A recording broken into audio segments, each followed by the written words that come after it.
All right, ready to dive into Jung.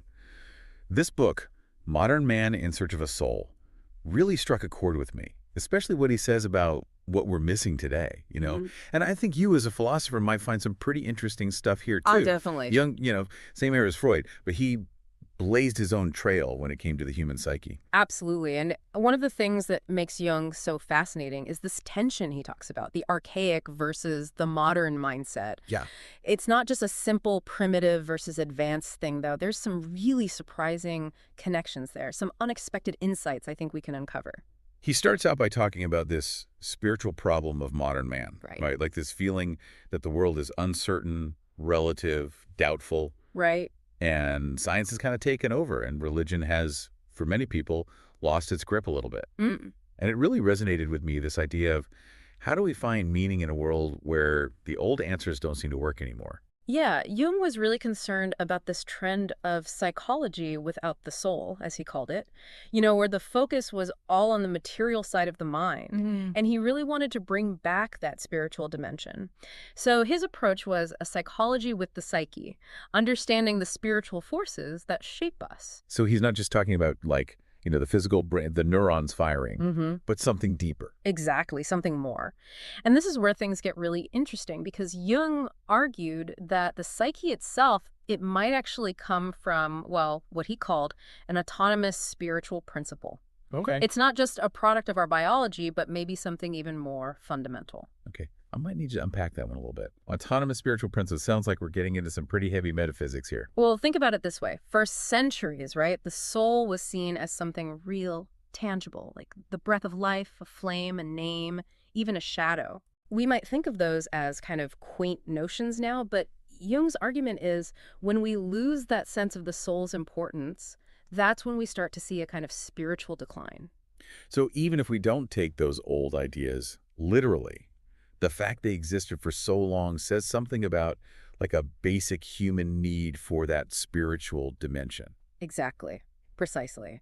And this is where Jung's concept of the archaic mindset comes in. Now, he's not just talking about ancient humans here. He's talking about, the archaic layers within each of us, Right. the collective unconscious that we all inherit. Ah, yes, the collective unconscious, the reservoir of all that shared human experience, right? The archetypes and all that. Exactly. But how does this archaic mindset, how is it different from the way we think today, in our modern world? Well, the archaic mind, it sees events as caused by, invisible arbitrary powers, whether it's chance, fate, or even intention. In the modern mind, we look for natural, perceptible causes. It's like the difference between saying a storm is caused by angry gods versus understanding it as a weather pattern. Right. So someone with that archaic mindset, they might see that storm and think there's a deeper meaning there, maybe even a message from the divine. Exactly. While a modern person would just be like, oh, it's just weather. It's just weather, yeah. And Jung, he gives this great example of a crocodile attack.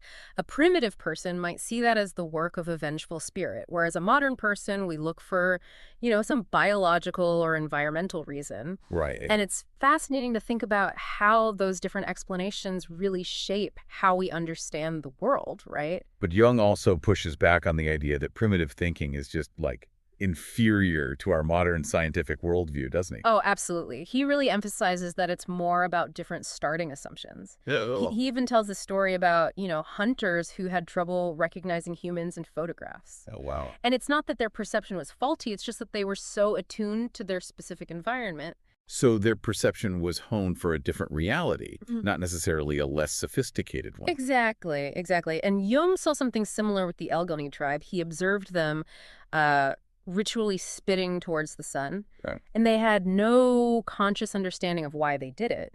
So it suggests that even without a rational explanation, these archaic practices might be tapping into some deeper truth. Wow. About our connection to the world. Yeah, it's not that primitive man is like less intelligent or incapable of rational thought. It's more that they have these different fundamental assumptions about the world, Right. more attuned to chance and these unseen forces of nature. Yeah, and Jung says, while those assumptions might seem illogical to us, they're often rooted in like this really keen observation and an understanding of just how unpredictable life can be. Yeah, he gives some really interesting examples like there's this Pueblo Indian who avoids a council meeting Mm. because he just has this uneasy feeling. And then there's this Roman who abandons his plans because he stumbles on his way out the door. It's so fascinating because those actions could be seen as superstitious, but you could also interpret them as this like intuitive wisdom, Absolutely. a sensitivity to those subtle cues and omens that maybe we've lost touch with in the modern world. Exactly. Yeah, we tend to view everything through this lens of rationality and cause and effect, Right. but maybe we've sacrificed some of that primal awareness along the way. Yeah, I remember Jung talking about how primitive man often had this much clearer understanding of life's cyclical nature, Right. which is something that seems to be kind of lacking in our modern linear view of progress. Precisely. And that connects to his idea about the significance of the second half of life. Yeah. Modern society, we put so much emphasis on achievement and accumulation, but we don't really have a roadmap for this transition. It's Yep. like we're expected to just keep chasing the same goals, Right. even when they no longer feel fulfilling. And he tells that story about the businessman, right, who has this breakdown, and his wife has to step in and take over the family business. Right, yeah. And it's almost like he was clinging to this outdated identity that just wasn't serving him anymore. As a philosopher, I find that really interesting. Makes me think about, all the different philosophical schools of thought that grapple with the meaning of life, like from Stoicism to existentialism. Right. Jung seems to be saying that maybe we need a new kind of philosophy altogether. I think so. One that integrates both the rational and the intuitive, the scientific and the spiritual. I think you're right, yeah. And Jung, he also noticed this tension between psychotherapists and the clergy. Both are trying to address these really fundamental human needs, this need for meaning and purpose, Right. but they're coming at it from these very different angles. So even if people aren't finding what they need in traditional religion, there's still this deep human need for something beyond just the material world. Absolutely, a connection to something greater. And for Jung, exploring the unconscious is a key part of addressing that need. He saw it as not just a place of darkness and repressed desires, but as a source of creative life and potential. Oh, interesting. That's very different from how Freud viewed the unconscious, right? Exactly, yeah. While Jung acknowledged the shadow side, he also saw the unconscious as a wellspring of wisdom and insight, a place where new spiritual forms could even emerge. And he argues that this modern tendency to repress uncomfortable truths, that actually hinders our growth. Didn't he use Spengler's pessimism as an example of that? He did, yeah. And the resistance to psychological insight? It's like we'd rather cling to our comfortable illusions than face the complexities of the psyche. Exactly. And Jung believed that facing our shadow, those parts of ourselves that we deem unacceptable, that's essential for psychological and spiritual wholeness. So how do we actually tap into this wisdom of the unconscious? Jung seemed to be really drawn to myths and archetypes. What's the connection there? Well, for Jung, myths weren't literal truths, but they were these symbolic representations of these powerful psychic forces Right. at play in the human experience. And he saw them as a kind of universal language, one that speaks to both the archaic and modern mind. So even though myths might seem fantastical or irrational on the surface, they actually hold this deeper psychological truth, That's right. reflecting these universal patterns of human experience. Exactly. He uses the example of the Mahatmas of Theosophy, those hidden masters who were believed to possess this esoteric wisdom. Right. It might seem like a far-fetched concept, but it points to that deep human yearning for spiritual guidance, for something that goes beyond the purely rational. Jung's idea of the unconscious as this source of creativity and spiritual insight, it's really intriguing, especially in the context of modern man's search for meaning. Yeah. It makes me think about the role of art, music, literature in exploring these deeper layers of the psyche. That's a great connection. For Jung, engaging with those creative expressions was a way to access that symbolic language of the unconscious, Right. to tap into those universal archetypes and themes that resonate across cultures and time periods. I wonder if, our modern obsession with rationality and scientific explanation has led us to kind of neglect the power of the symbolic and the metaphorical. It's possible. Could it be that by focusing so much on the literal, We've lost touch with a deeper layer of meaning. It's definitely a question worth pondering. Jung believed that the psyche, just like nature itself, is constantly seeking balance and wholeness. Right. And maybe reintegrating those archaic ways of thinking, those intuitive and symbolic modes of understanding, that's essential for achieving that balance. But how do we actually do that? In a world that's so dominated by the rational and the scientific, where do we even begin to bridge that gap? Well, Jung pointed to the East as a potential source of inspiration. He saw in Eastern philosophies and spiritual practices a more integrated approach to the human experience, one that embraces both the rational and the intuitive, the material and the spiritual. He wasn't talking about like a literal East, though, right? Right. He saw the East as existing within each of us, representing a way of thinking that values intuition, symbolism, and a deeper connection to the natural world. I wonder if that East is what he was getting at when he talked about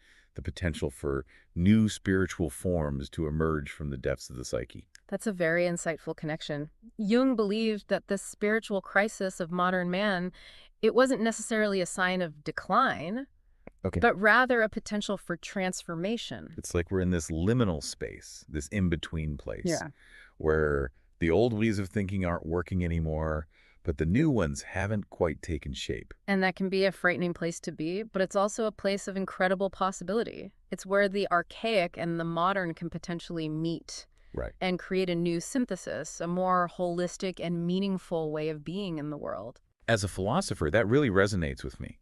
It makes me think about, the evolution of philosophical thought throughout history. How each new era builds upon and challenges the ideas of the past. Jung seems to be suggesting that we're on the cusp of a similar evolution in our understanding of the human psyche. That's a brilliant way to frame it. Jung was a visionary thinker who really saw the potential for a profound shift in human consciousness. And while he may not have had all the answers, he gives us this really powerful framework for navigating this kind of complex terrain. I'm really enjoying this exploration of Jung's ideas. It's definitely dense material, but you're doing a great job of breaking it down and making it relatable. Well, thank you. What stands out to you as the most, surprising or insightful aspect of this deep dive so far? For me, it's that, you know how Jung keeps coming back to the value of the archaic mindset? Yeah. It's so easy to just dismiss that like it's primitive or superstitious, but he's saying there's this wisdom there, that we've lost touch with. Almost like we need to rewild our minds. Yeah, it is a powerful idea. It makes me wonder if we could embrace both the rational and the intuitive, maybe we'd find a more balanced way to be in the world, Right. Think about the big problems we're facing, like climate change, political divisions, all the isolation people feel. Yeah.